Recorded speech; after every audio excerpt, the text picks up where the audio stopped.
All right, let's have a big day. We are way behind. We got to lock in. We got to lock in today. Hey, hi, it's me, your brain.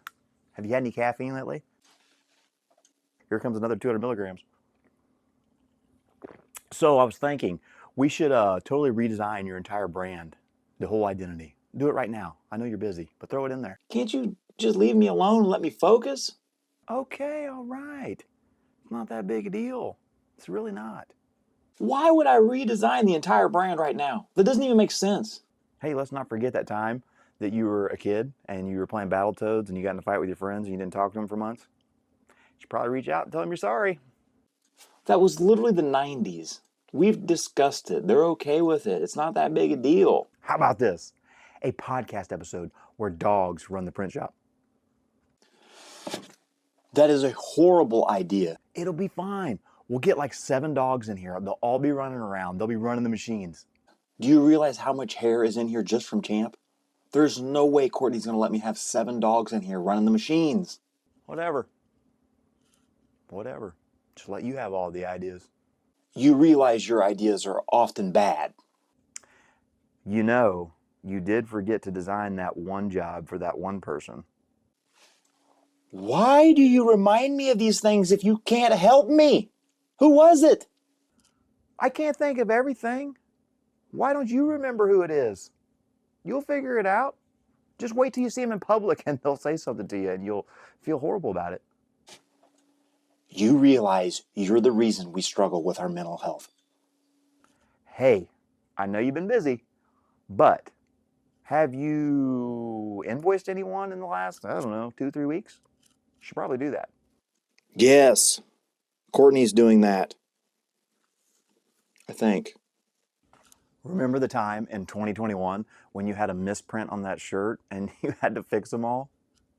Yeah. You better be careful. You are literally not helping right now at all. I know you're busy, but don't forget, you're going to have a caffeine crash in, maybe like 30 minutes to an hour. Why do you do this to me? Did you call your mom? Yes. Have you talked to your dad? And yes. I'm just saying, I can't think of everything around here. You need to hold up your end of the bargain. Do some better. Do a little more work. I wish I could literally slap the shit out of that guy. That stuff matters, carved in stone. Every stitch and every tone. Living, loving, grinding through all the nerdy things we do. Are we in there? We're in the frame? What's up, guys? Welcome to That Stuff Matters. I've done it.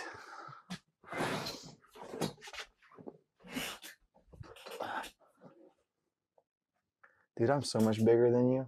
You're a bigger stool than me. Nobody knows that. They're about to. Dude, you look tiny. I can still kick you. Do you even lift? Oh, do I even lift? What's up, everybody? What's up, guys? Welcome to That Stuff Matters. I have a guest before our guest. This is a big deal. This is I forget what episode we're on, to be honest with you, but I have my son with me.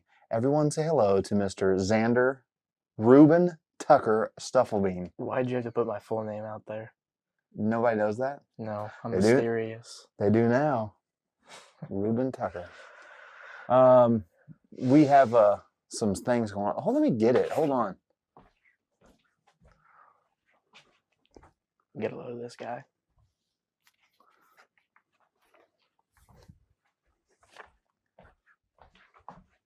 We didn't have our packet with us. You didn't have your packet with you. Well, technically, you're the one that has to go to do this. Well, not me. technically, nothing. Exactly. So today we have a special guest that we're going to get to in just a minute. But first, we wanted to talk to you about the Booster Club Athletic Program. And something that Xander has been tasked with, several athletes have been tasked with, but is growing the sponsors through our fall sports program. So businesses that would like to have an advertisement in that. But I thought a great way to introduce the kid that's going to be going through the doors of some of these businesses is with a podcast episode. Intro. Aren't you excited? Yeah. Okay, so Xander Stufflebean, tell everyone your grade. I'm going to be a junior this year. What position do you play? I play center on offense, and I play nose tackle on defense. One tech? Yeah. I'm getting good. You're getting there. So you guys you've been grinding all summer. So school gets out, and then the following Monday you guys started. Yep. And it's weights, how many times a week? Monday, Wednesday, Friday. And you've had a camp, like a team camp? Yeah. And then how many camps have you guys went to? Well, we went to one major camp, and that was Simpson Camp that we just got back from Tuesday at like 6. And then we've also went to 2 7-on-7s, one at Moberly and one at Putnam County. Okay. How did we do? We're pretty solid. I mean, we definitely have some things to work on, but so does, every single person in the world has something they could work on, but. Okay. But you guys were the Putnam County champions? Yep. And then you were undefeated at Moberly. And then Simpson Camp, were you undefeated in scrimmages? Undefeated in scrimmages, yeah. Okay. All right. So that's good to know. All the weightlifting you've been doing. I'm anxious to hear this. What do you think your current recorded PRs are? So what's your best bench press? I say right now probably about 320 to 330. Okay. And then your current squat? Probably in the range of like 475 to 490. Okay. So what are your goals? What numbers do you want to hit? Well, by the end of my junior year, I want to be benching probably 420 pounds and squatting 560, 570. Okay. I know a guy who can help you. I don't. Anyway, so these 3 team camps that you kind of been through, and you guys have been hanging out. You've had a lot of practices.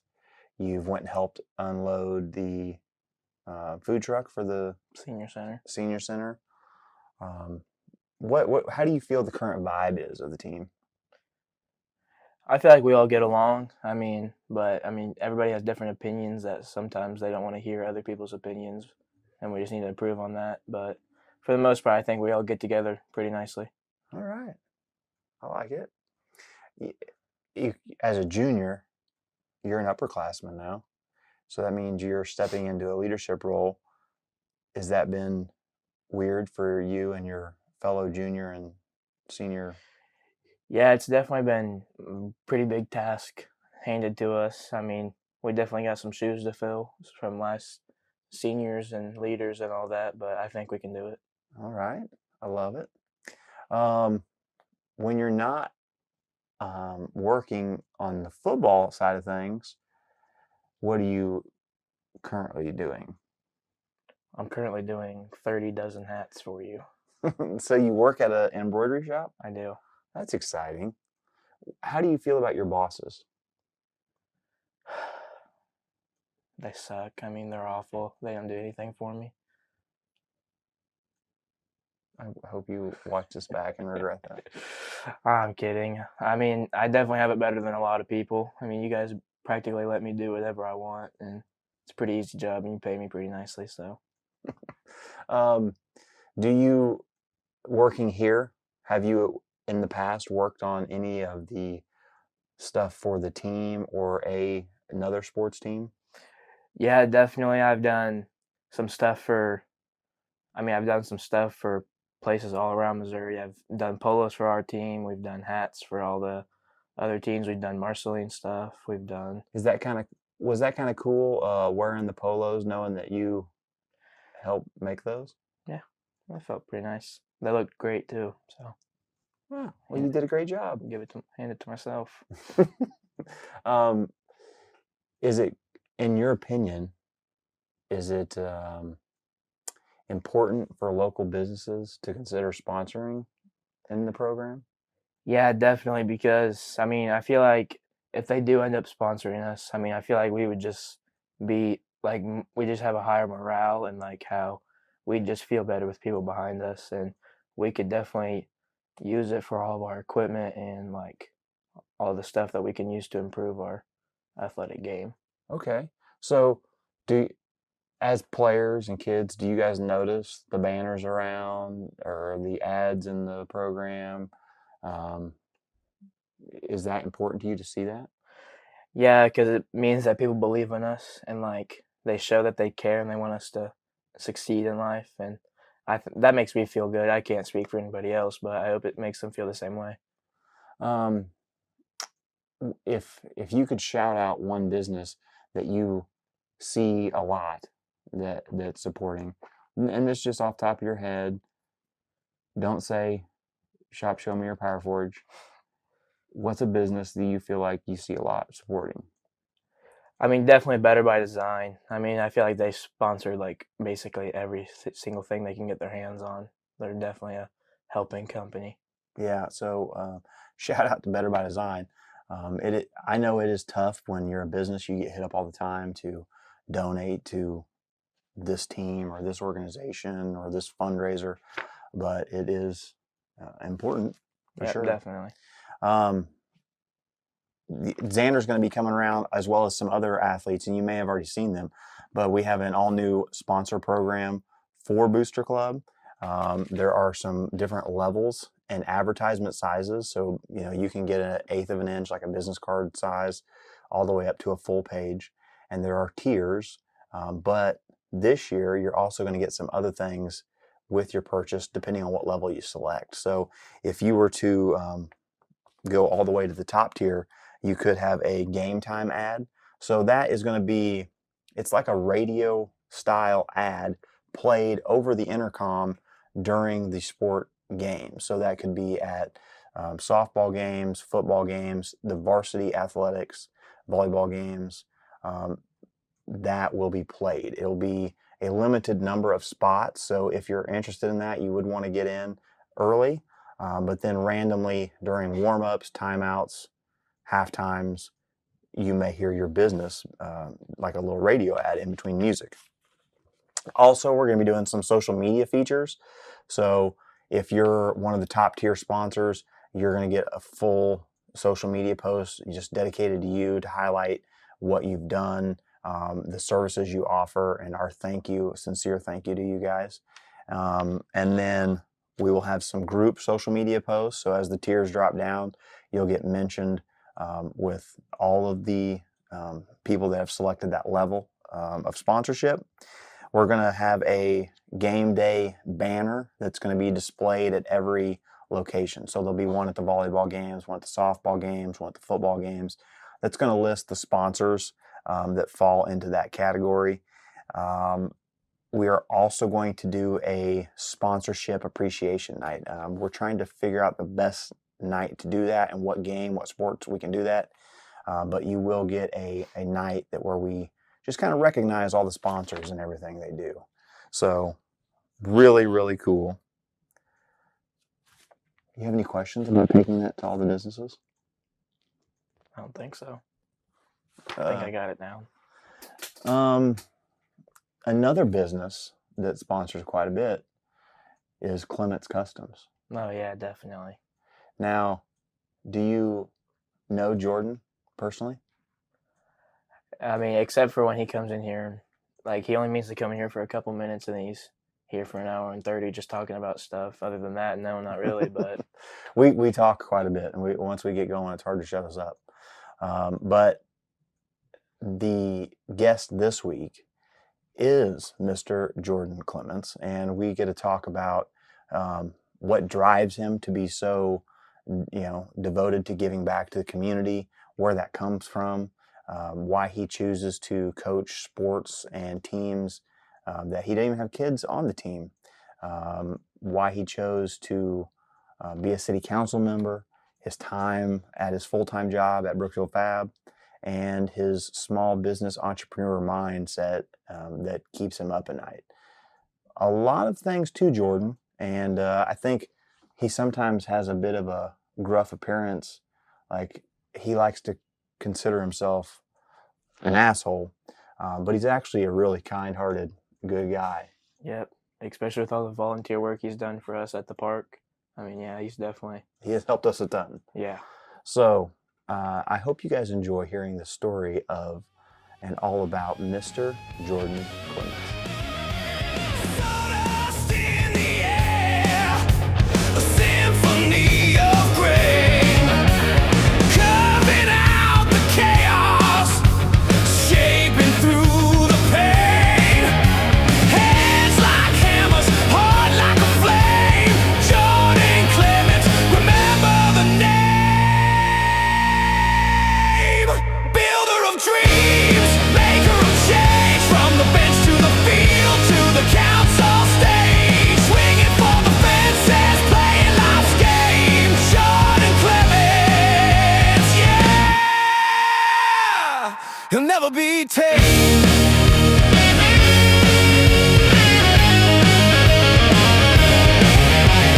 City lights glare, but his roots run deep, fixing broken places where others just sleep. Voice like a hammer, steady and true.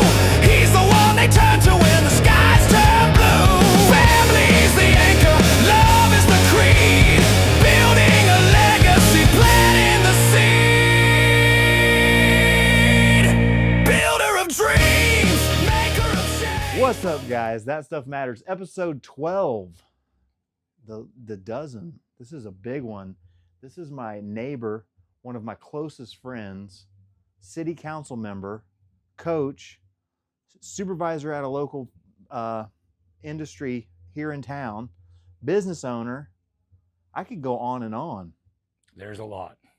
But ladies and gentlemen, say hello to Mr. Jordan Clements. Hi, everybody. So, in your own words, I mean, who is Jordan Clements? How could we describe you? I really don't. You'd have to ask my family about that. They got different words for me, but I just like to help. Helper is a good one. I like to help out when I can, where I can, if it's needed. Even if it's not needed, I'll still jump in. I would agree with that.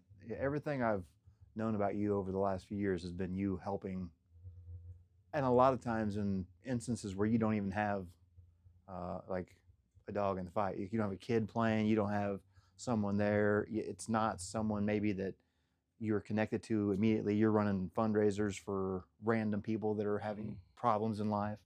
It's pretty incredible.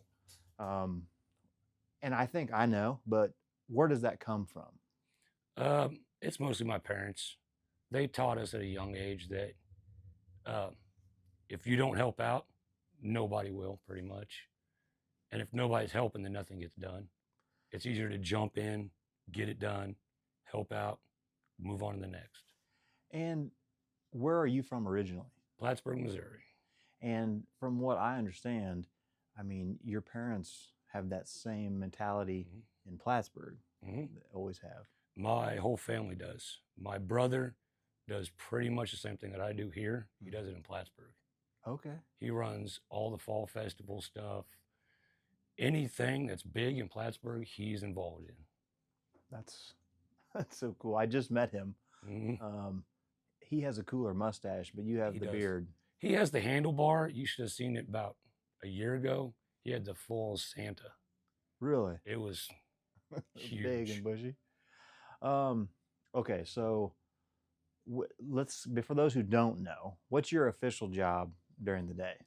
I'm a supervisor at the main building at Brookfield Fabricating. And how long have you worked there? 12 years. 12 years. Mhm. Is that about the time you came to Brookfield? The day I moved here, I got the job. Really? Yep, I got the job before I left the interview. That's cool. I didn't know that about you. You so this is a funny one for me, but you're kind of a self-proclaimed asshole, and that's what everybody knows you as. Yep. And I think you have that gruff demeanor sometimes, but your heart's always in the right place. So tell me why it feels so right for people to call you asshole. I think it all started mostly because I don't like to hold back.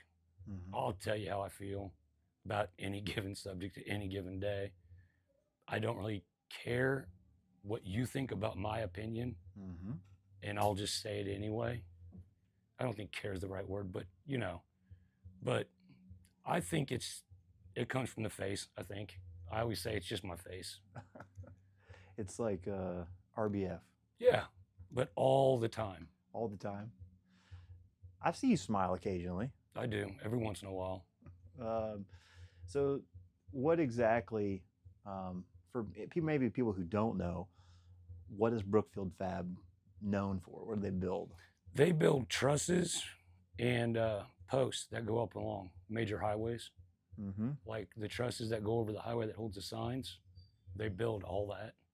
Do you ever find yourself just like on vacation, you're driving down the highway and you think, I know that one, or I would play a part in that one or something? Yes, actually, funny story. We built a truss for the interchange in Liberty when they redid the 152. Uh-huh.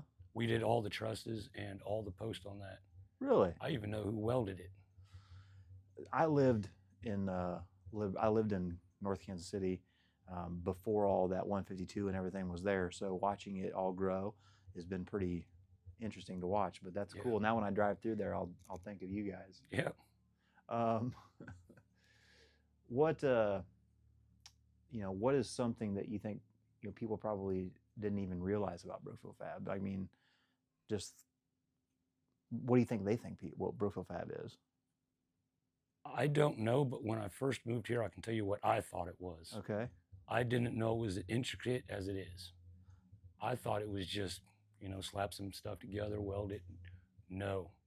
They build structures from 10 foot long to several hundred feet. Yeah, and I think so. What's really cool to me is because I've spoke with some of the people that like do the drafting and all that kind of stuff. This stuff is like measured down to like very minute measurements, and it can't be off. And you have to factor in like the wind and weight load and so many things.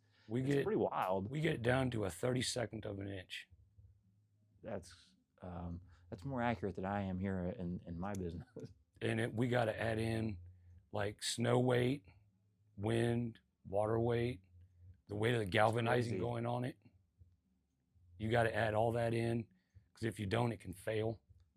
And then they have to be strong enough to where if a semi or a truck drives underneath them and smashes one, it doesn't totally fall apart.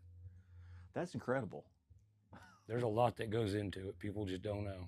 No, I don't think they have any idea, really. And I think it's really cool for Brookfield that such an amazing company is right here. Yep. I mean, something I think we should hang our hat on for sure.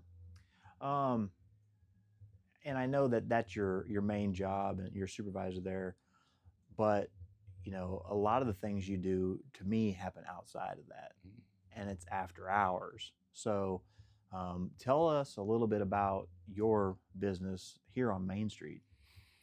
That is even more intricate because there's a lot more moving parts with just one person doing everything. See, I build, I don't know how to even say it. I build or refurbish wood products. I got into wood at a young age, then I lost it, and now I'm back at it, I guess. Mm-hmm. It's everything from bring in a couch and I redo it to build cornhole boards. Which you're building a ton of. There's a ton of people that love cornhole. So try to quantify that for people that are watching. How many boards do you think you're building on average per month or week? However you want to break it down. Per week, I'm averaging about one set a day. It's close to 5 to 7 a week I build. Hmm. And these are like the most well-made boards I've ever. I mean, you see boards now everywhere you go. Hmm. Every restaurant has them. There's tournaments everywhere. But the boards you build are really high quality. Thank you. Yeah, I pride myself on making it look right and making it right. They're made out of cabinet grade birch, Mm-hmm. and it's not cheap. Yeah. Well, as we got to quoting planters in the park, wood goes up really, really fast. That's why I hate wood. Hmm. You know, what's interesting is Jordan has a laser business and I have a laser business, and you would think that that would cause like friction or something, but it's actually brought us closer. Well, he can have the vinyl. I don't like vinyl. He can do that. I'll stick to wood. So I mainly laser fabric and plastic, leather material for hats, stuff like that. Jordan's actually making beautiful things with his over there. But when you start to, I mean, that's so many boards. Yeah. And it's not like you don't just cut a couple pieces of wood and slap them together. There's a whole process, and you've got it down to a science. I've seen the whole thing in motion. How do you balance your full-time gig with the side gig, and then we're going to get into all the other stuff you do, but how do you balance all this? I'm teetering on not balancing. It's bad because I'll work all day and then go to the shop, and then I'll see the kids for maybe an hour or two at night. But it's got to be done. Mm-hmm. I mean, any way that you can make it nowadays, because everything's so expensive, you have to. Balancing it's the worst part.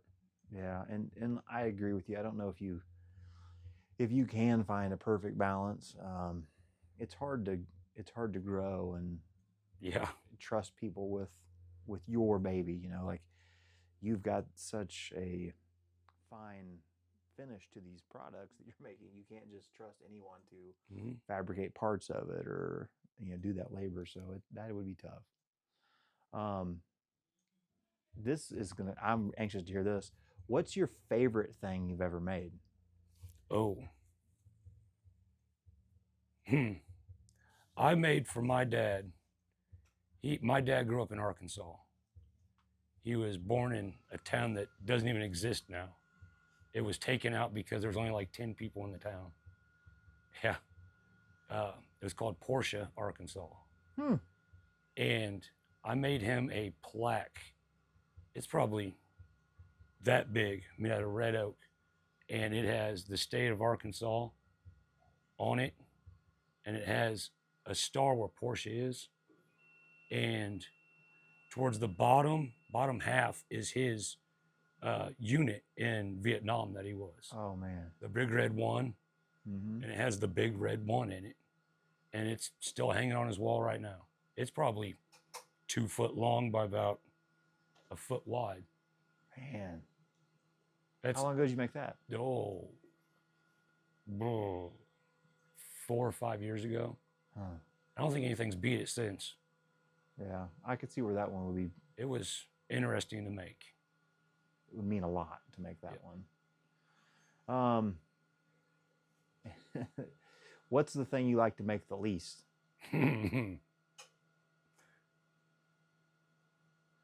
I don't know. I haven't found anything yet. Yeah. I like using my hands, and I like building. Did you enjoy making planters for our park? It drove me insane every second of the day. Because every single, for those of you watching, we have these poles that string lights are attached to and canvas shade, and it didn't go as planned for how we built them, and we had these concrete piers around them, but not one concrete pier was straight. The poles are straight, but I needed someone to fabricate some planters to help beautify what I had messed up. So Jordan was the first person I called. It was interesting. Because you had to measure every single one individually. I can't wait for the invoice on that one. So as you're dealing with customers all day in your business, you're a supervisor all day at your job. Is this is it hard for you to manage stress throughout the day? That's why I go to the shop. Wood therapy. Wood therapy. Mm-hmm. You get sawdust flying. You forget about the 8 hours, 9 hours that you just spent putting 20,000 steps in. You go and you throw some sawdust. It's great. I think everybody should own a shop. Well, and you know what I really love about your shop is that smell of the Mhm. wood. I mean, I just love. I don't do wood here very often, but I do like the smell of the wood when it is. See, you don't even need incense or anything. Just sawdust. Just yeah, just burn wood. Still way better than vinyl. I don't know about that. So what's the weirdest custom request you've ever gotten? Have you made anything that was just like, I really can't believe I'm doing this? I haven't had anything weird yet. It's all been pretty standard. Oh, I did have a customer ask me one time if I can build a wood shelf that goes between their center console and their seat so they would stop losing their phone Oh, in their really? car. And I was like, I don't even know how I go about that. is there a big gap there? Yeah. They said there was a big gap right there. And every time that they went to grab their phone while they were driving, they would hit either their cup or their shifter. They Uh-huh. would knock it out of their hands and would fall down. And I'm like, What kind of vehicle stop is that? grabbing for your phone. Right. Oh, we all do it, but I don't know what they said. It was a Suburban. They said it was a big opening. And I was like, just stop grabbing for your phone. And did you make it? no, That'd be difficult. you'd have to get a profile of the seat. And Yeah, because it's never going to set perfectly, and like you're gonna have to attach it to something, and now you're, you know, screwing or gluing or. they wanted me to do the wood and then wrap it in vinyl, just a single color, the same color as their seat. Huh. I was like, no, I'll pass on that. I'm glad that you didn't call me on that one. No, I wouldn't want to put anybody through that stress. Um, the business side of you is one thing, but the family. So you have your kids, and I know you got at the shop more than you'd like a lot of times, but you're still involved a lot in their life, like through the coaching. And not only that, you're coaching teams that don't have your kids on them. Yep. So, like this year, what did you have? 4 teams? I had 4 teams. 4 teams, and your kids were on 3. 3 of them. So, how in the world do you manage working all day, working at the shop, scheduling practices, scheduling the games, and still have time to sleep or eat?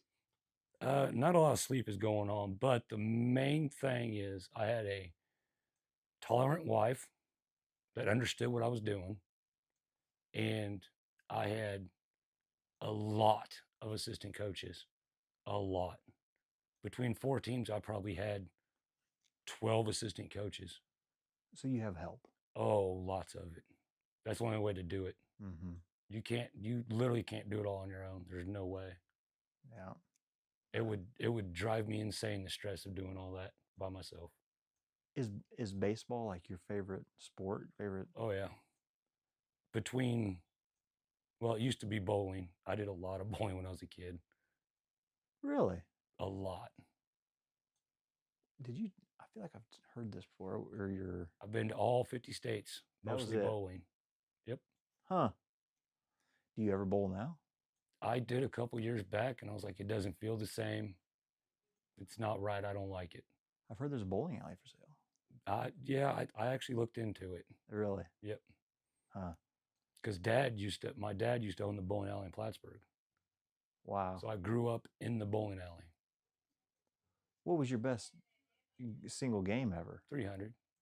You bowled a 300. Quite a few of them. when I was like, I think I had my first 300 at like 12 or 13. And you have no interest in it now. None. Are you still like? Is it like riding a bike? Yeah. So you still remember how? Sutton bowls now.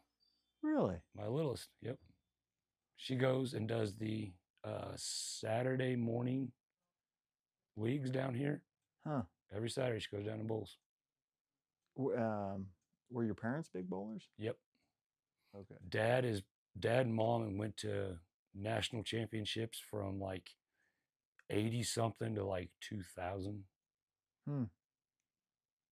That's wild. That's what their thing was together. Hmm. Mine's baseball. Yeah. And you're a huge Yankees fan. God, no. I know. I had to do that. Oh, He's a huge Red Sox fan. oh, that hurts me. Oh, that's fun. Oh, that's painful. No, all Red Sox. All Red Sox. Your whole life? Yes. I grew up with my dad, and my dad was a big Carl Yastrzemski fan. Okay. So we watched Red Sox. Mm-hmm. Well, you like the Royals? Well, yeah, we still like the Royals. We still like Cardinals. But it's always going to be Red Sox. Sure. Well, I always tell people like, you can still love like your local team, but like another team. Mm-hmm. I mean, I don't see why people get so worked up about that around here. So what's the most rewarding part to coaching? Like, why do you do it? Like, I know you have told me instances with kids throughout this past season, but in your own view, like, why is it so rewarding? I don't think it's rewarding for me. I think it's rewarding for the kids. Because I knew when I was growing up, our coaches did not care. Mm-hmm. You show up to practice, you play, you go home. They didn't care. They weren't there for the kids. They were there to get their name in the paper.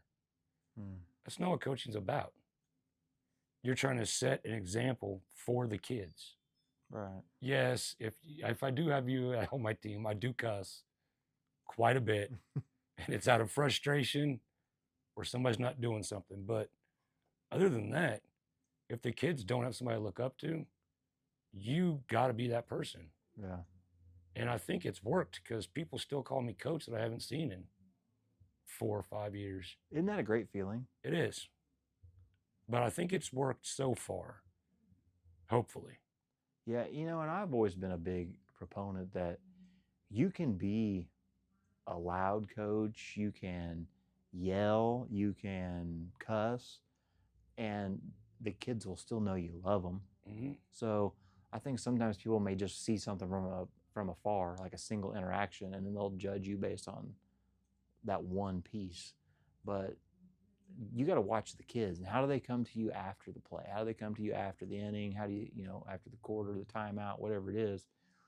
And that interaction is huge, more so than those little moments. Like my mound visits aren't like other mound visits. I'll call time. I'll walk out there. I'm not talking about baseball while I'm out there. Like, so how's it going? What are you doing after the game? Mm-hmm. How's it going right now? You feeling all right? You done? You want to keep going? You all right? Every time I leave the mound, I say, hey, you got to smile. Yeah. Just smile. Just show me that you're having fun. That's it. The high school wrestling coach, I know I've mentioned this on the episode before, but he always, like in a really intense moment before a match, tries to talk to them about anything but like get their mind, either make them laugh, break the tension a little bit. You can beat them up if you want to, but it won't do any good. No. They're already feeling down on themselves. Why push it farther? Beyond the coaching aspect, city council. When did you get the idea to run for city council? I saw that there was a need because the whole town turned stagnant. I've been here, like I said, for 12 years, almost 13. And it was the same. No town should be the same in that span of time. Mm-hmm. It should always be moving forward. I don't understand how it could stop. It's like time stopped and there's no moving forward. It's just moving lateral. Mm-hmm. I don't understand it. So I had to, nobody else was going to do it, I guess. And we needed some change. So I figured it'd be me. I love that attitude. I certainly felt like the same like feelings you just had. Like there was a point where it was like you saw more businesses leave than new ones opening. There weren't many things being revitalized or updated, and I know that a big part of that's due to just funding and having people and motivated people. But I certainly felt what you were feeling. That's a big a big thing to step into though for someone who's so busy. So again, it was cool that you're willing to give up more of your time to help with that. Again, a very tolerant wife. Yeah, That's all it is. Because I think without her, I wouldn't have done any of it. I think I would have just stayed at Fab and went home every night. does she encourage every weird little idea you have? Yeah, the problem is I have some pretty out there ideas. She's like, yeah, go ahead and try it. If it doesn't work, try something else. Mm-hmm. Like, okay. So then I came home one day. I said, hey, I'm going to run for city council. She goes, really? Yep. Okay. Instantly, just like that. Didn't have a conversation or anything. She said, okay. Do you already feel like your role in the community has changed? I've been getting more messages. Well, you kind of ran on the premise of people could contact you at any time. And I don't mind it. I don't mind it. What I do mind is getting messages when I'm trying to eat dinner with my family. Mm-hmm. That's the one thing that bugs me. I'll take messages all day long. I'll try to get back to them. If I can't get back to them right then, I'll get back to them after work. If you see me at the shop, stop in. I don't mind. Mm-hmm. I need a break every once in a while anyway. Sure. You can stop in, talk to. So you prefer face-to-face interaction? Yes. That's a dying thing. Like I don't feel like everybody's like that. I think social media, Snapchat, text messaging has really killed a lot of that. The problem is with messaging, you can't show inflection or emotion. No, and you if often I'm looking at misread you it. in the face, you know what I'm saying. Yeah. Well, and I often hear people read a message and they get angry because they read it how they thought you said it, and it may not even been the tone you were delivering it from. Yeah. What do you think? And this is, answer what you will, okay? What's something people complain about that actually isn't the city's fault?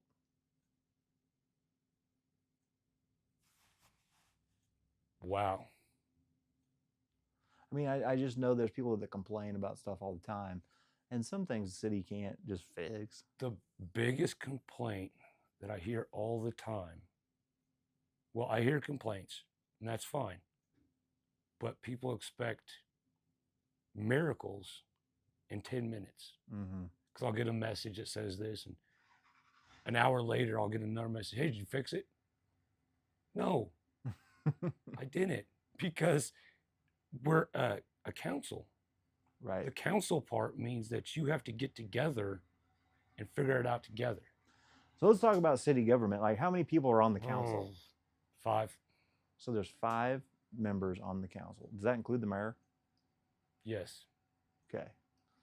And those 5 members will vote. And is it majority rules in that situation for anything that voted on? So there may be something brought up, and some things you could probably make a call and get something cleaned up or picked up or whatever. But some things you're gonna have to wait till the next meeting just to introduce it, just to bring it up. And you may not be able to vote on it that session. I mean, sometimes we run into that. It's when during a meeting, you'll have the the portion where the community can speak, Mhm. and then we'll have the portion where we go over all of our what needs to be done. We can make our votes, but then we go into a closed meeting, and that is when everything's brought up for the next meeting. Mhm. So if you, let's say that you have a complaint about potholes, well, we can fix them, but we got to talk to DOT. We got to Mhm. talk to the city people. That's 2 months out. Yeah. It's a slow process.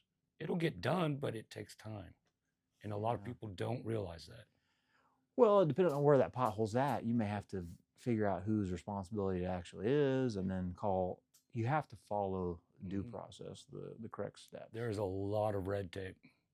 Which rolls right into my next question. Holy crap! Be honest. What would you fix tomorrow if you had an unlimited budget and no red tape? What's the thing you'd do tomorrow? Unlimited budget. Mm-hmm. A lot of people are not going to like my answer. I would pay cops more. Okay. That- Roll on that. That drives me insane.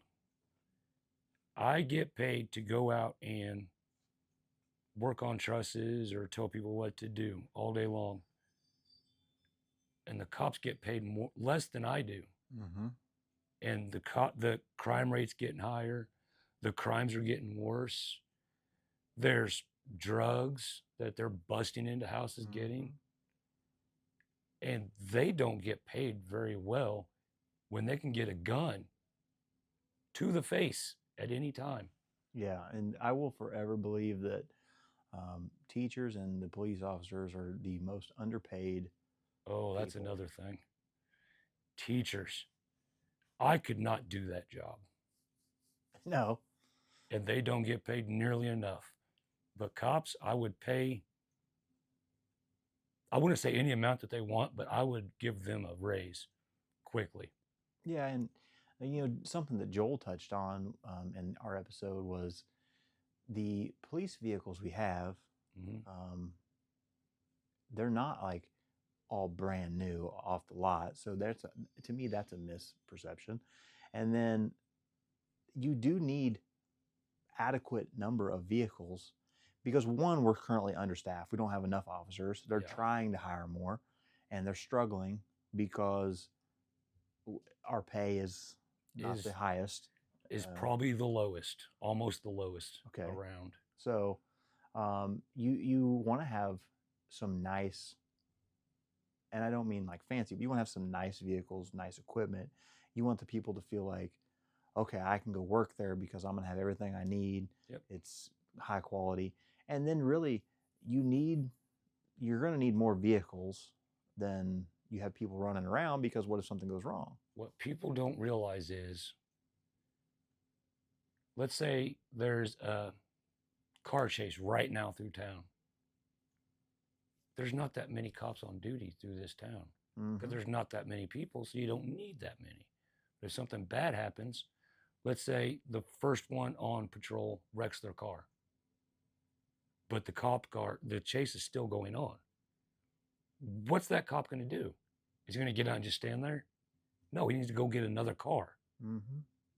And if you got, let's say 8 people, 8 cops, but you only got 6 cars. Yeah.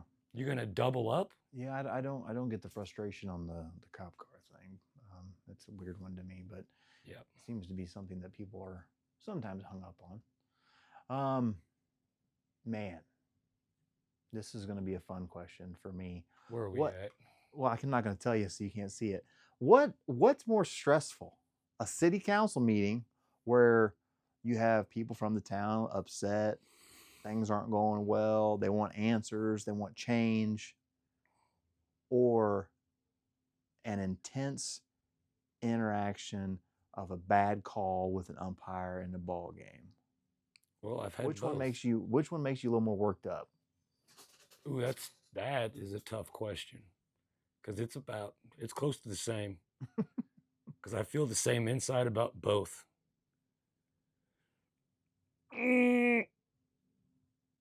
I don't know, because if it deals with the game, that'll be over. Yeah. 30 minutes later, the game's going to be over anyway. Things with the city, that lasts a long time. Yeah. And it's dealing with the whole city. That's one of the main reasons I did it, is to get on the city council, is because I can deal one-on-one with people. That's fine. I don't mind talking to you about problems. I don't mind fixing the problem. Mm-hmm. But one-on-one, I can only get to so many people. If I'm on the city council, I can talk to the whole town at once. Mm-hmm. And I feel like there's, that was a fun question just because I know how much you love baseball, but Yeah, that's Definitely. a tough one. definitely with the council, you're going to be judged by the whole town. I usually am.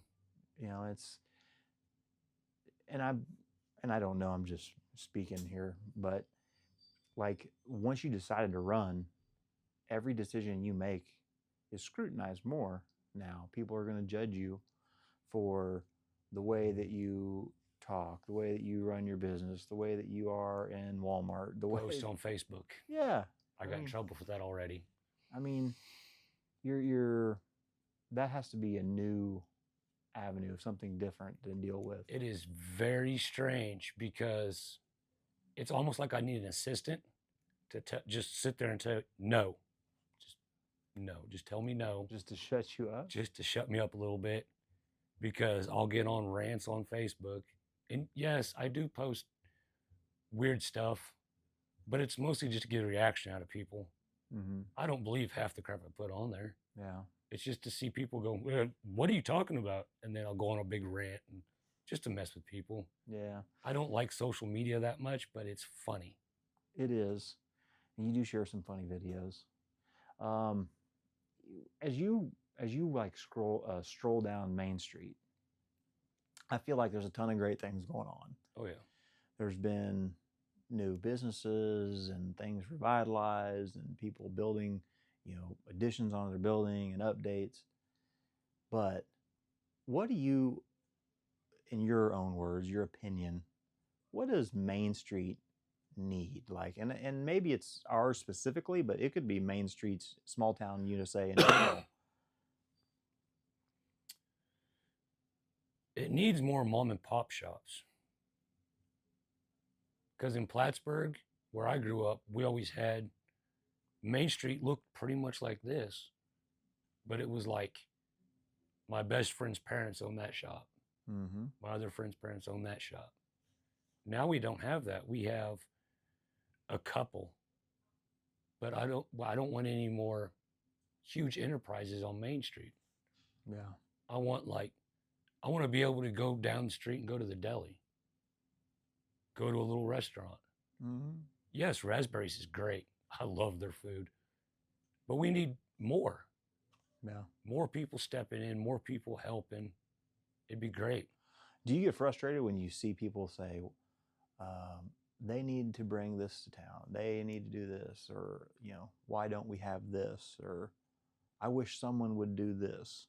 I don't think people understand that everything takes time. Right. It all boils down to that time. You got to give the city or whoever the time to get all those in there. Mm-hmm. I mean, you can't build a business overnight. It's impossible. Yeah. It's all a matter of time. We know that. I mean, in any business, boy, your first 5 years are iffy. So, sometimes it's longer than that, but we're talking about once you've like started, just being able to actually start to open a door and say we're open for business. That may take 3, 5, 10 years. Yep. I had Clements Customs on my brain for 2 years before I started doing anything. And I spent almost a year researching my first machine I was going to buy. Mm-hmm. It takes time. Yeah, incredible amounts of time. And it will forever cost more than you expect. It will take longer than you expect. It will require more work than you expect. You'll have to believe in yourself more than you expect. Oh, yeah. People don't, they just don't know. They don't understand all of that. I don't think people understand what it takes to start from scratch. Right. That is difficult. Mm-hmm. You can't start a business, just wake up one morning and go, okay, let's go buy machines. Right. It doesn't work. I don't think people don't realize that, like, we've been here, Shop Show Me, for, oh boy, 12, 13 years. Mhm. And when we bought the business, it had one heat press and one hat press. And that was it. It was also a flower shop. So we had flowers, and we sold like sympathy items, and there were some like decor, things like that. But for the reason that we wanted to purchase it, there wasn't equipment to do everything we wanted. And that can be frustrating when you start, because now you're in it, but you can't just go buy the brand new laser or the No. brand new printer or anything like that. So you have to be willing to just, and I hate the word sometimes, but you got to be willing to grind sometimes for years and years and years before you're able to go talk to a bank or, find a financial backer or something. It's, people don't talk about that stuff a lot. No, they think that you literally just woke up one day and said, hey, I'm going to go into wood. No, it was years in the planning. I don't think my wife knew that, but it was years in the planning that I was going to end up doing wood. My dad did it. My grandpa did it. They were all semi-carpenters. Mm-hmm. Dad used to build houses when I was young. He built the house that he lived in for 40 years. Man. Yeah, built That's it by cool. himself. And then we all chipped in and built my brother's house. We dug his pool by hand. By hand? Yeah, shovels. How big a pool? It's pretty big. Oh man, I hate digging with a shovel. That's awful work. It was horrible. So, and we're all over the place. We're just having a conversation. But for you, what's been the hardest part of owning your own business? Again, time. Every time I'm at the shop, that is 5-6 hours a night that I miss with the family. Mm-hmm. And that's another thing people don't believe, that they don't understand. Yes, I'm at Fab for 9 hours a day, 10 hours a day. Then I go home. I sit there for about 30 minutes, kind of wind down. Mm-hmm. Then go to the shop until 11 o'clock at night. I see the kids during the summer because, irregular hours. That's it. During the year, I see them maybe once a day for maybe an hour, hour and a half. Do you think your kids look at you like, oh, Dad's kind of a badass because he does all this stuff? Or Right now, they're at the age where I think they think that I'm trying to get away from them. I hope that they think that I'm all right of a guy, and they hope that later on they'll remember it like, well, my dad worked 2 jobs. Mm-hmm. I hope they remember it. Right. I hope they don't look back and go, well, Dad was never there. Yeah, that's when you're young, sometimes you just don't know any better. You can't see the big picture. All you know is that, you have your life the way it's, kind of laid out in front of you. But if your dad isn't there, there can be resentment. But it isn't until years later you go, oh man, he was working that much, so I could have that new pair of cleats, so I could have that new baseball bat, so I could have the new cell phone or these clothes. Or I'm hoping that's how they see it. Yeah. But if they don't, then I don't know what it was for. Does that keep you awake at night ever? It does a lot that I don't have. I wish there was like 40 hours in a day, but I would still ask for more hours. Yeah. There's not enough hours in the day to get all the things done I need to do. But I try to push it as hard as I can. And again, Alexis helps out a lot. Yeah. She's very understanding. because she knows that I'm pretty determined and I want to get it all done. Mm-hmm. And she just kind of, well, he's at the shop again. And they'll stop in, they'll walk up, or drive the golf cart up and say hi. And I'm like, okay, I'm working. She's like, okay, I'll see you later. Is it ever something where you enjoy doing that work? It's like a stress reliever. Mm-hmm. But then work comes in and now it becomes a responsibility. Mm-hmm. And then it starts to weigh on you. Every big order. Uh-huh. Because, like, I don't know if all the customers, like, have a group chat. And they're like, okay, we're going to order on this day. Everybody ready? Because they all come in at the same time. Yeah. No matter when. Like last week, I got an order for 7 sets of boards. They all came in within like 3 days of each other. I didn't have an order the day before or the day after, but in 1 week, like Tuesday, Wednesday, Thursday, they all ordered. I didn't have an order the day before or Friday, but I had 7 orders in 3 days. Yeah, when it rains, it pours. And then I'm like, well, I gotta get these done. And that's when I called you and said, hey, I need this, and this vinyl. Which that's what that roll is sitting right there they delivered today. Nice. Man, I get where you're coming from though. There, it's tough. As you know, someone that, what year did Clements Custom start? December of 2020. Right in the middle of the pandemic. Mm-hmm. Okay. Great timing, right? Yeah. So, but I get it because I mean, we all seem to have more free time on our hands in that time. But I know for like us, like a business that was started before, it was like our business like just took a nosedive right Mhm. then, and I can see so many businesses struggled or had to close. But I always, when I get frustrated or I'll complain to you or whoever, I try to remind myself that I remember the days when there weren't any orders, and I would much rather be trying to juggle 15 things at once. It's a good problem to have. Yeah. Too much work is a good problem. Yeah. And I mean it's just so hard to find help, isn't it? It is. And to pay them a wage that I feel comfortable with Mm-hmm. is even worse. Like now everybody wants $20 an hour or whatever. Mm-hmm.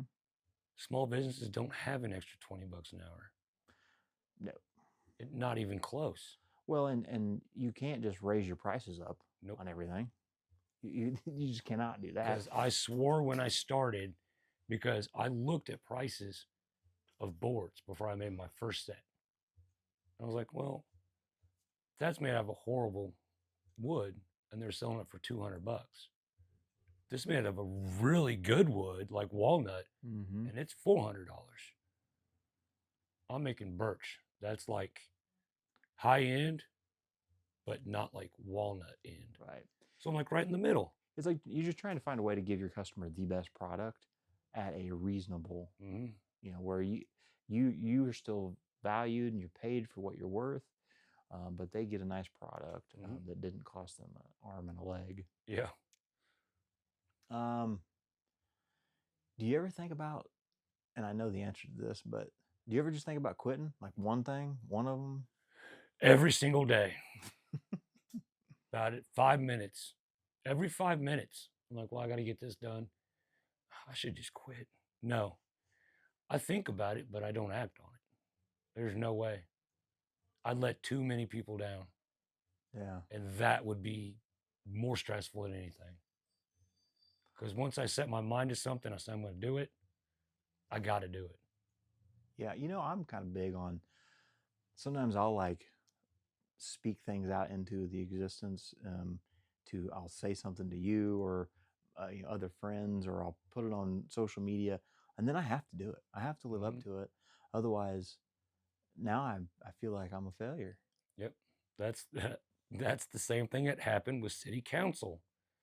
Alexis shared it the other day, I guess, on Facebook that I just randomly one day put on there, Clements for Council 2025, but I did it in like, I want to say summer of 24. Mm-hmm. And she put on there, well, you spoke it into existence. Great. Now you're on city council. And it happened. And yeah, I stuck with it. I'm going to keep going, I guess. Was it as someone had you ever ran for office of anything, or was that weird, like experiencing a political campaign? It was odd. Like random people out of the blue. Hey, I need a sign. Okay, I guess I got to order more signs. Mm-hmm. And you can attest to this. I went through a lot of signs. A lot of yard signs. There was a lot. And we delivered them by hand, and I had other people deliver them for me. And Yeah, I mean, you'd put in an order for 15 or 20, and like 3 days later, and you're like, hey, I'm going to need another 10, another 15, and then a week or so later, you'd need more. So that had to be like encouraging. it was very encouraging because I based votes in my head. It's a weird thing. I based votes off of how many signs I got. Like, let's say one person saw the sign, Mm-hmm. then they would tell other people, 3 people would follow them. So based on that, I knew I was going to be at least first or second because there was a lot of signs out A there. lot of signs. But people were asking for them. Yep. So you were like doing some math. Yep. Thinking if I get 1 or 3 votes, I'll do it. I got a problem with math in my head. I do it all the time. Really? Yep. Man, okay. What's something that, because we've been talking this whole episode about people who are maybe judge you or they look at you differently now because you've stepped into this public figure role. Mm-hmm. Okay. So, what's something that you think most people get wrong about you? I'm not as big of an asshole as my face makes me appear. Right. I don't think I am. It's just that I am straightforward with my talk. I don't like holding back. Well, that's a good trait. I don't lie. I will tell you straight up what I think at any given time. If you ask for my opinion or not, I'll give it to you. Mm-hmm. The real, honest, raw opinion. Because the people that lie, they got to keep their lie separate from the truth. And that is so hard to maintain. And I've got enough stress in my life. I don't need any more. Mm-hmm. So I'm at the point where I just tell you how I feel. Yep. Just be honest and real. It's easier to manage. It is. And if people don't like you for your opinion, that's on them. That's not on me. That's how I feel. Mm-hmm. If you feel differently, great. Let's have a talk about it. Well, and I hate how in today's society we've become so like it's either I like you or I don't. Mm-hmm. Or either you vote the way I do or you don't. Or That's you the like thing that this drives me person insane. or That drives me insane. yeah, it's frustrating. I don't care if you're a Democrat, liberal, I don't care. As long as you get out there and actually, instead of sitting behind your keyboard on Facebook, Mm-hmm. oh, this is horrible, do something. If you got such an opinion, you take your time to type something on your keyboard, you should take the same amount of time to step outside and see what's wrong and fix it. Right. I mean, you nailed it right there. And to me, I've always just been like, we can agree to disagree. We can have different opinions, but at the end of the day, if I watch you and based on your actions, if you are putting good out into the world in your own corner of it, your own community, if you're making an impact, I can still support you. I can still root for you and be like, man, it's a great guy. I don't like the way he believes this one thing, but that has nothing to do with my opinion of him as a whole. And man, they're just, it's so frustrating anymore. We shouldn't live our lives compared to what our political party is saying. Politics should not be involved in everyday life. Mm-hmm. It has no business. I don't go to work thinking, oh, I'm definitely working for a Republican. I don't care. I don't care what you believe.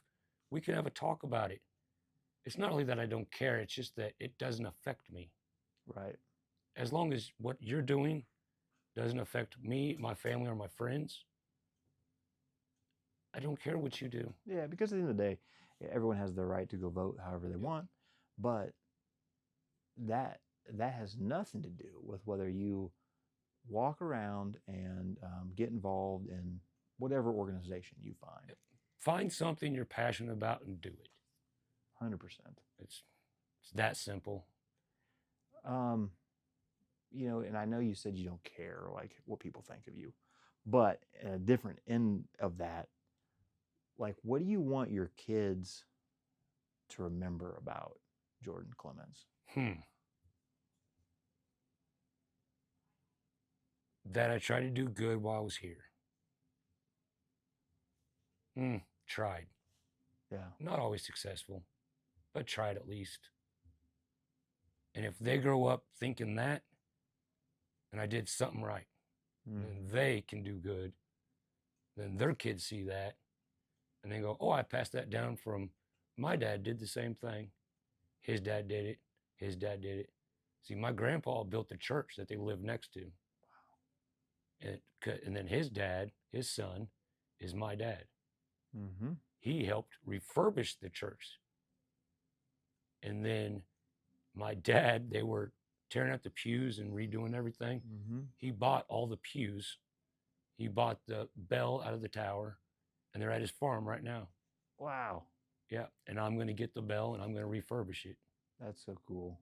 So if you pass down good traditions, hardworking, help out where you can, whatever it is, if you pass that down, 10 generations down the line are still going to be doing it if you put good in it. Mm-hmm. Now, if you're out here causing crimes, stupid graffiti all over the walls, and somebody sees that, sees you doing it, and they're like, oh, that's pretty cool, I'll do it. The next person sees them, it's passing the wrong traditions. Well, you can definitely spread positivity or good, or you can spread negativity and bad. But to me, life is, it's just always just rung with me in my head, is that life is all about being willing to plant a seed for a tree, knowing you'll never sit in that shade. That is an awesome saying, yes. Yeah. I believe that completely. I mean, if you're willing to put in work for a cause, knowing that you may not reap the benefits of that work, but the next generation will, or they'll be able to run with it for the next generation, that's how you make change. It's perfect. But not everyone has that mindset. One of my dad's and mine favorite saying, I can't remember it completely. For the triumph of evil, what was it? Holy crap. Is for good men to do nothing. I took it as not so much evil as if there's something to do and you let it slide and you don't step in and do it, no one will. Yeah. I've talked about this before. Something that I've been really pushing on my kids this year, but always, is you never watch someone struggle. Like, if you see a person having a problem and you can just reach out with your hand and help, it's your responsibility to do that as a human. And that spreads into, you know, not just like that person you're walking by on the sidewalk, but like the organizations you see in the town or the businesses. And, you know, we're here to help each other. I never really believed in pay it forward until I moved here. And these people really do it. Like in the McDonald's parking lot, in the drive-thru, people will pay for the people behind them. That's the main thing. Because if I'm helping that, like when I do the raffles, when I do raffles, I did one for a wrestler that was hurt, blowing out candles. And I think we raised, I think it was almost $2,000. like overnight. So anyone who doesn't know what he does, you might just see someone who needs help and they don't ask you, or to my understanding, and you'll just be like, all right, we're just going to put this together. We're going to give away some boards or whatever the case may be. See, I don't have rich people money. I can't give money, Mm-hmm. but I can give time and boards. And everybody loves cornhole, evidently. Mm-hmm. So I have boards already. All I need is time. And these people around here love donating. Yeah. And we raised $2,000 for a little girl that blew out candles. And then the backlash caught her hair on fire and took some of her face. Mm-hmm. Her grandmother, I believe, paid towards Jenna's GoFundMe page after the fact. So like we raised $2,000 for the little girl, and then what's it been, 8 months, 6 months? She put in money towards Jenna's funding for her chemo treatment. Man, that's a cool story. So if you just pay it forward, it's completely worth it. Yeah. If you are consistently putting good into the universe, it may not feel like it, and this is not every single day for sure, but good comes back to you. Oh yeah. But some people, they may experience bad for a long time before the good comes back to them, and it takes a while.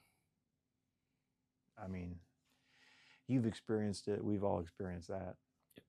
Yep. If you had to give advice to someone that's trying to start their own side hustle, maybe they want to get involved in local government, maybe they want to run for office, be a bigger part in their community, what advice would you give to someone who's looking to juggle all those things? Talk to someone that already does it. They will tell you the pros and cons for hours. I can sit there and talk to you for an hour about city council, or I can sit there and talk to you an hour about fab or family life or the side business.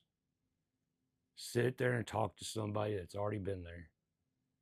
They will tell you the ins and outs on how to get it right, how to try to juggle everything. But then again, it all comes down to time. Mm-hmm. Because you cannot possibly have enough time to do it all. You start off slow. Right. One business, great. You find a little extra time, another business. Yeah, and but talk to somebody that does it. I'm just big on, most people don't realize what's required in that realm. Like, if you really want something bad enough, you probably have some hours in the day that you could schedule. Whether you're at home watching Netflix or you're, who knows what you do outside of your regular work hours. There's a whole bunch of other hours in the day where you could schedule, all right, I'm going to spend 3 to 4 hours, 3 to 4 days a week working on this for me to grow it, to build it. But most people aren't willing to be diligent and consistent and schedule that. Man, okay. So what we like to call it is say it with your chest. Okay? The part I've been dreading. Yeah, and I feel like I've been talking to you about being on an episode for a while, and you just weren't sure what you wanted to hang your hat on. So here's your chance. I've got quite a few, actually. I've got actually 2. Music. One way that I calm down after a stressful day is doing dishes, believe it or not. I'll sit at the sink and wash dishes. And the kids know that when I wash dishes, I turn the Alexa on to music. And it usually ends up with us dancing in the kitchen. Mm-hmm. I'll slow dance with Alexis, or I'll pick up a kid and I'll dance with them. It makes the day worth it. But on the flip side, no matter what you're doing, you should always leave time for family. Because it's getting bad. Yeah. Because there's only 24 hours in a day. I sleep roughly 4 to 5 a night. The rest of the time I am running. I see the family 2 hours a night. It's hard to juggle. Yeah. Is that something that you want to work on and like Oh, try yeah. to carve out some more time? I try to every once in a while, but then again, I have to be at work. I have to do the side business. Yeah. I have to do city council. Now that ball's over, That frees up time. it does. You know what I feel like you and I need a class on? How to say no. That is another thing. Say no when you know you can't do it. Right. I mean, and sometimes you can do it, but think about what that requirement really means, because it may mean you are not going to be home, you're going to be gone, you're going to be struggling to get those things done. I don't think people like hearing the word no. And then we always think that customers won't come back because we said no once. We'll say no again. Mm-hmm. The problem is, no doesn't mean technically no. No means I don't have time. Right. That's all it means. And they don't understand that everything that we do takes a lot of time. There's no quick job. No. Well, and I mean, I know you run into it because you and I make similar things where sometimes we're making a one-off item. Mhm. But that one-off item, I mean, you might wrap 8 hours, 16 hours. I mean, who knows? Depends on what it is. Sometimes longer.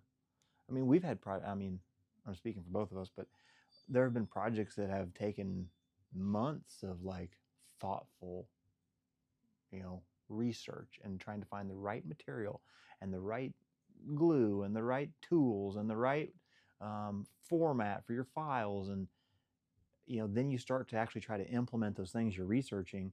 And it's like, okay, well, this didn't work. Scrap that. Now I'll go back and research again and figure out, from that not working, how do I make it work? I have plenty of sketchbooks full of bad ideas.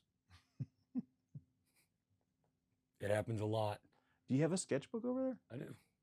that you just jot down ideas? And Mhm. Then I draw it out by hand. And I went to school for drafting. Really? Where'd you go to school at? And now debunked ITT. Okay. I got a degree in construction, drafting, Illustrator, CAD, all that. Mm-hmm. We had to draw everything by hand before we could put it on the computer. Yep. That's cool. I didn't know that about you. It wasn't fun, so I just stopped doing it. Oh, okay. So you It didn't turned enjoy more it. into a commercial type thing. And Do you?